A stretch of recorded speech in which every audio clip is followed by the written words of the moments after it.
Here we got a Maytag front door refrigerator, and we're not getting any water or very low pressure. As you can see, not coming out. Now you can hear the valve energizing, and there's a little bit of water coming out, which usually indicates that the valve is good.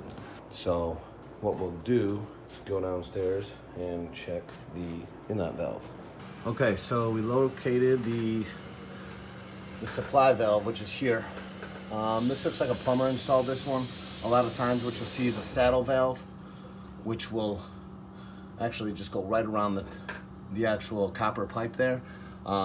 It's usually best to replace those, but in this particular case, what we're gonna do is actually just turn the valve off and take off the water tube there and try to clear it out.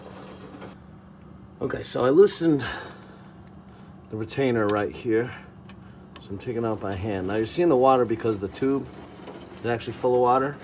Now what you'll want to do is clear out the inside of this, which I already did to confirm that this was the issue. And a lot of times you'll see right in here, very full of just white and almost a greenish chalk-like material. It's very hard. What I do, use a tool like this and just kind of swirl it around in there. Just be really careful not to poke a hole in it. A lot of times what you want to do is actually replace this here, which we just did. But I wanted to confirm this was the actual problem. Another place you want to do is right inside there. Now you can see it's kind of a little cloudy, and I did already clear that out. Go right in there, kind of swirl it around in there, just nice and gentle. You know, it breaks through it really easily. And then grab a bucket, and you can turn that on and just kind of flush it out. That just seems to be pretty effective. But again, you know, if it's a saddle valve, it's a little bit different story. It's usually a lot better to actually replace it than do what I did there. So what we're gonna do is we're gonna hook this back up, turn it back on, and go upstairs and check the water pressure.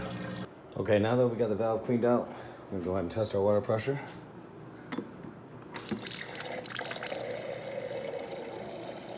As you can see, a significant difference.